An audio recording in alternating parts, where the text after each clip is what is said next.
Salut tout le monde, on va regarder ensemble l'exemple 1.11 des notes de cours. Dans cet exemple-là, j'ai essayé de mettre un petit peu de, je sais pas, d'adrénaline. Là, on a une poursuite automobile entre Batman qui essaie de rattraper des brigands qui ont volé des bébés chiens. Fait que c'est votre travail de sauver les bébés chiens en faisant des calculs. Fait que vous allez, je vous ai donné la vitesse des deux voitures en kilomètres-heure, puis je vous ai donné aussi la fréquence de la sirène sur l'auto de Batman. Fait que Batman utilise une sirène de 1000 Hz pour envoyer un son, puis on veut savoir, dans le fond, la fréquence à laquelle les brigands vont entendre cette sirène-là. Si vous trouvez la bonne fréquence, ça va somehow sauver les bébés chiens. Questionnez pas trop la logique interne du problème, on regarde ça ensemble. Donc voici la situation avec l'énoncé du problème. On va commencer par prendre les informations qui sont pertinentes. Qu'est-ce qu'on nous dit, c'est que c'est Batman qui va émettre le son. Fait que c'est Batman l'émetteur. Je vais lui mettre un E. Puis ben, dans ce cas-là, les brigands, ça va être les récepteurs. Je le mets un R.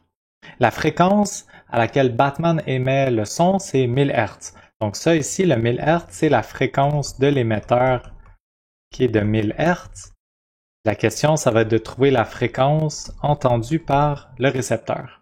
Je connais aussi la vitesse de l'émetteur et du récepteur. Donc, Batman va à 180 km/h, ça roule vite, une Batmobile, et les brigands, eux, vont seulement à 126 km/h. Maintenant, je vais vouloir utiliser l'équation qui est l'équation de l'effet Doppler. On s'en doute, on est dans le chapitre d'effet Doppler, mais on se rend compte qu'il faut utiliser l'effet Doppler parce que je suis en train de parler de la fréquence émise par un émetteur qui a une vitesse, puis je veux calculer la fréquence reçue par le récepteur. Donc, c'est un problème d'effet Doppler. Il y a une vitesse pour l'émetteur et pour le récepteur, puis je veux savoir la fréquence entendue.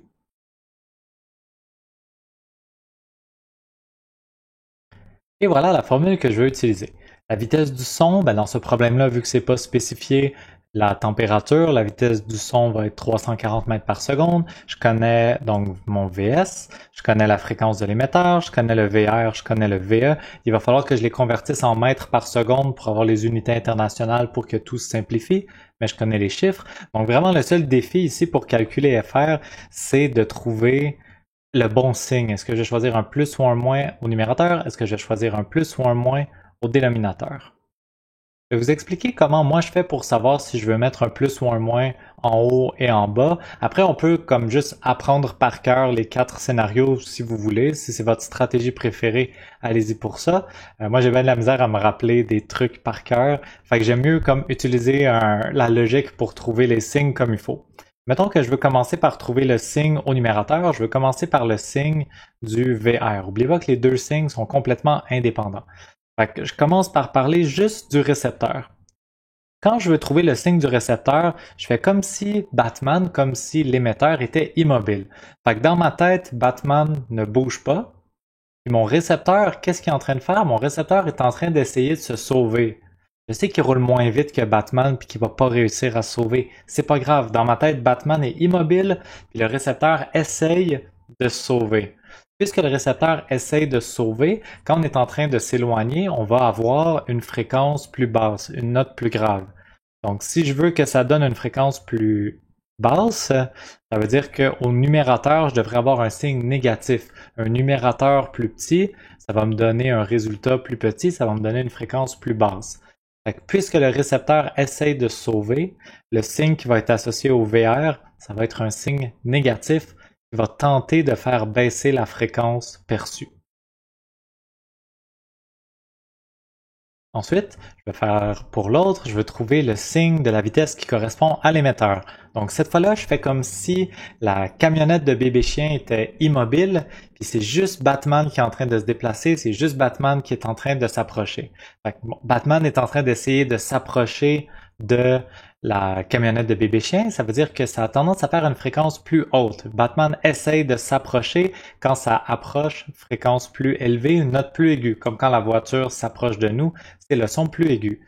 Donc ici, si je veux que ça donne une fréquence FR plus grande, une note plus aiguë, ben, vu que le VE est au dénominateur, vu qu'il est en dessous, je veux un petit dénominateur pour avoir un grand résultat, une fréquence élevée.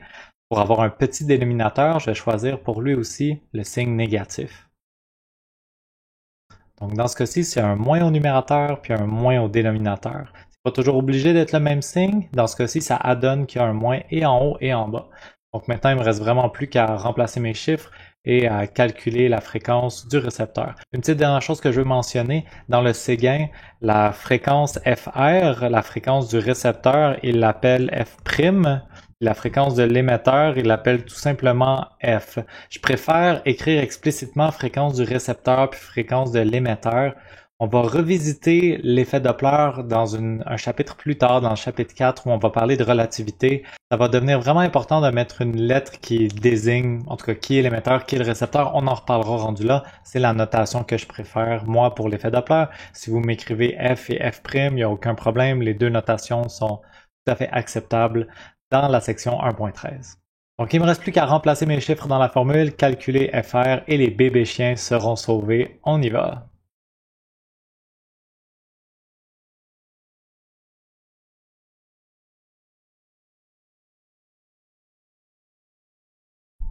Et voilà, on vient de trouver que les brigands entendent 1052 Hz, puis c'est exactement la fréquence à laquelle, je sais pas, ils se sentent obligés d'arrêter la voiture, puis Batman sauve les bébés chiens. Tout va bien, on a réussi, on a gagné. Fait que vraiment le défi ici, interpréter comme il faut qui est l'émetteur, qui est le récepteur, comme où placer les chiffres, choisir les deux bons signes, et le problème est résolu. Donc c'est tout pour l'exercice.